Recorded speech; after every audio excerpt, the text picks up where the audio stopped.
말씀과 함께 걷는다. 욥기. 꼭대기까지 올라간 욥. 김경랑 귀인 마리아 수녀. 욥이 마침내 입을 열었습니다. 하지만 산문에서 보이던 욥의 모습은 온데간데 없네요.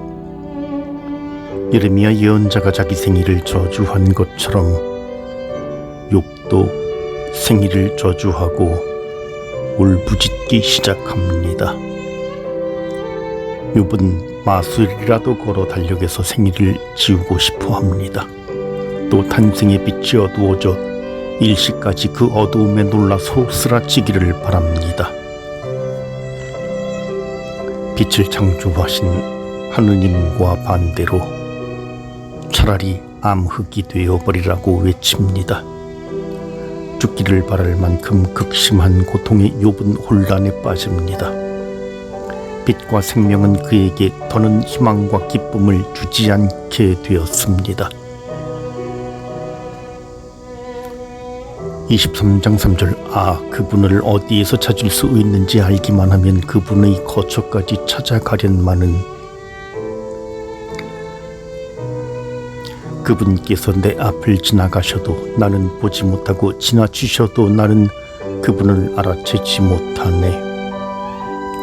욥은 몸뿐 아니라 마음으로도 큰 고통을 겪습니다. 어둠 앞에서 멸망해가고 내 앞에는 암흑만 뒤덮여 있을 따름이라는 단식은 하느님 부재를 겪는 위기의 표현입니다.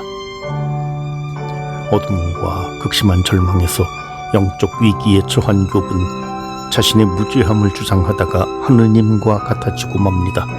저도 힘든 시간을 보낼 때 아무리 참고 기도해도 고통이 사라지지 않으며 다른 사람들에게 현존하시는 하느님이 제게는 안 계시는 것 같았습니다. 참 어둡고 캄캄했습니다. 털어서 먼지 안 나는 사람 없다는 속담처럼 욥의 탄식을 듣고 있던 세 친구는 그를 이리저리 털기 시작합니다. 결국 욥을 위로하러 온 셋이 한 사람을 두고 다투는 꼴이 되죠. 대화는 테만 사람 엘리파즈, 수아 사람 빌닷, 나아맛 사람 조파르와 욥이 번갈아 말을 주고받는 세 개의 순환 형식으로 짜여 있습니다.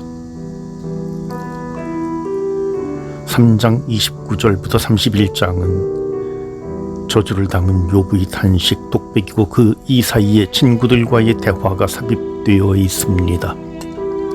두 번째 저주에서는 하느님께 자신의 무죄함을 인정받고자 하는 욥의 심정이 잘 드러납니다. 욥이 무고 선언을 한 것은 도무지 그의 말을 듣지 않는 친구들 때문입니다. 세 차례의 담론 중에 조파르의 마지막 말이 생략되었죠. 이것은 편집 과정에서 그의 말이 욥의 말로 바뀌었으리라 봅니다. 욥의 말로 부적절하기 때문입니다. 친구들은 인과 응보 사상을 가지고 있습니다. 연장자로 테만에서 온 엘리파즈는 욥이 너무 많은 악을 저질렀기 때문에 고통을 겪는다고 합니다. 욥에게 인간이 하느님보다 의롭지도 결백하지도 않으며 죄 없고 올곧다면 멸망하지 않으니 자신처럼 하느님께 모든 것을 맡기라고 충고합니다. 참 신심 깊은 사람이죠. 그러나 그의 말은 욥에게 상처를 줄 뿐입니다.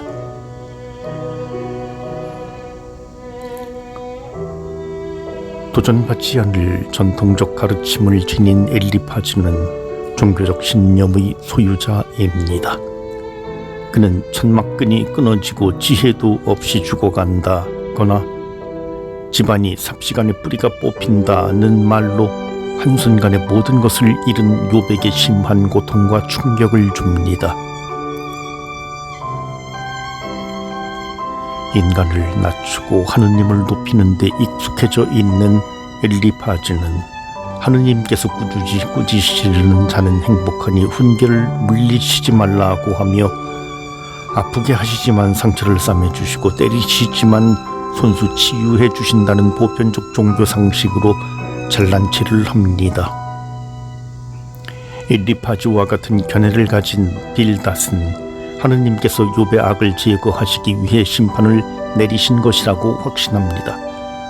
지난 세대들을 들먹이며 욥의 아들들이 죄를 지었거나 그의 결백과 오름에 문제가 있거나 하느님을 잊고 악행을 했다고 봅니다.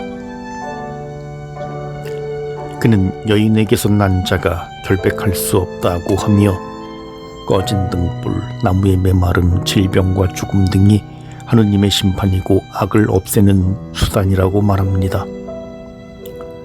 마지막으로 조파르는 자신이 무고하다는 욥의 주장에 대하여 깨달음에는 양면이 있다고 합니다. 그는 하느님께서 욥의 죄를 잊기로 하셨다고 주장하며 자기 생각대로 하느님께서 하시는 일을 넘겨짚습니다. 요컨대 욥이 겪는 고통은 죄 때문 엘리파즈이고 여인에게서 난 자는 누구도 무죄할 수 없기에 욥에게도 죄가 있으며 빌닷 하느님께서 스스로 의롭고 옳았다는 욥에게 더 적은 벌을 주셨다 조파르고 합니다. 이러한 견해가 하느님께서 그들을 꾸짖으시는 원인이며 하느님께서 그들을 인정하지 않으시는 이유입니다.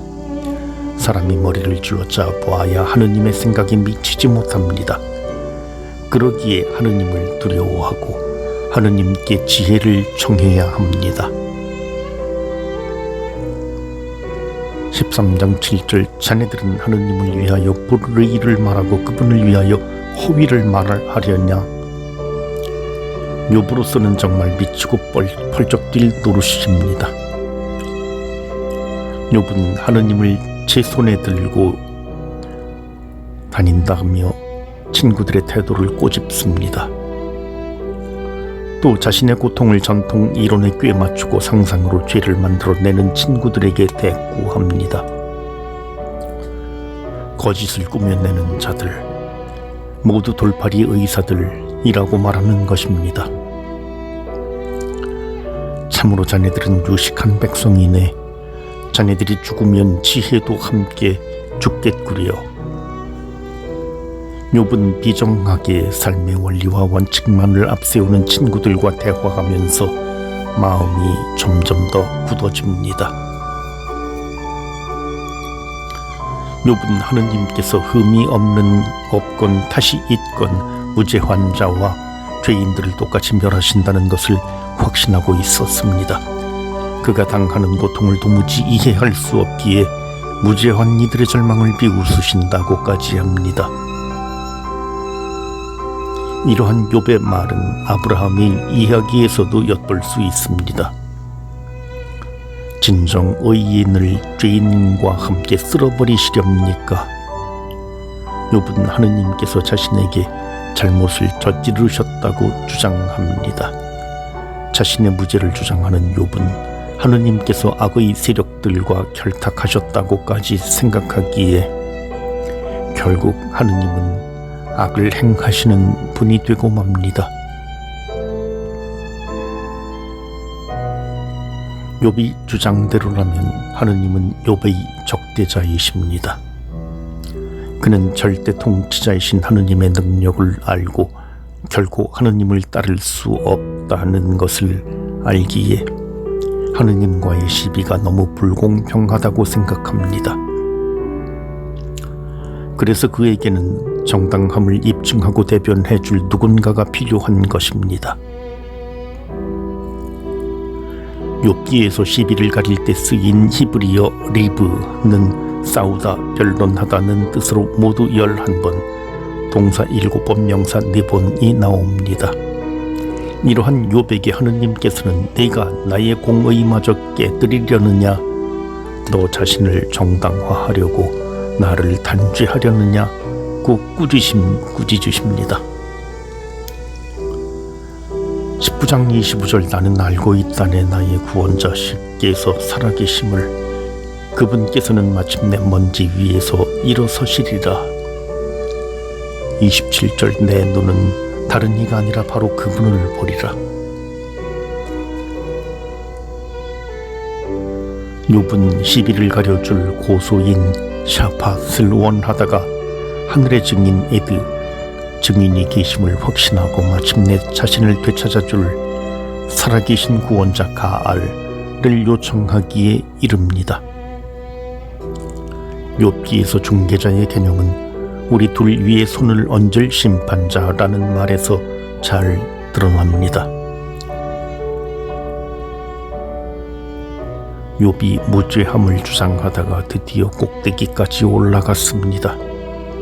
하느님과 욥 자신을 일컫는 우리 둘이라는 표현은 욥이 하느님과 같은 자리에 서 있다는 뜻입니다. 여기에서 심판자는 히브리어로 야카흐인데 중개하다 공의를 베풀다는 뜻입니다. 그러고 보니 욥이 직접 중개자라는 말을 쓰지는 않았네요. 우리가 잘 알고 있는 중개자 리스는 영어로 메디터르입니다. 이 말은 32장 이후에 혜성처럼 등장하는 이스라엘 사람 엘리후가 사용합니다. 욥의 무고한 선언 이후 하느님의 답변 사이에서 이스라엘 사람 엘리후의 이야기가 나옵니다.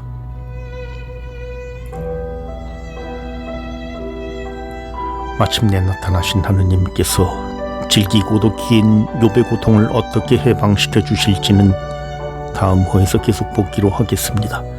욥이 고통 중에 하느님을 알아가는 과정에서 겪는 영적 위기는 우리에게도 일어납니다. 그럴수록 주님을 사랑하며 믿고 따르는 지혜로 힘겨운 시간을 견디어내야겠습니다.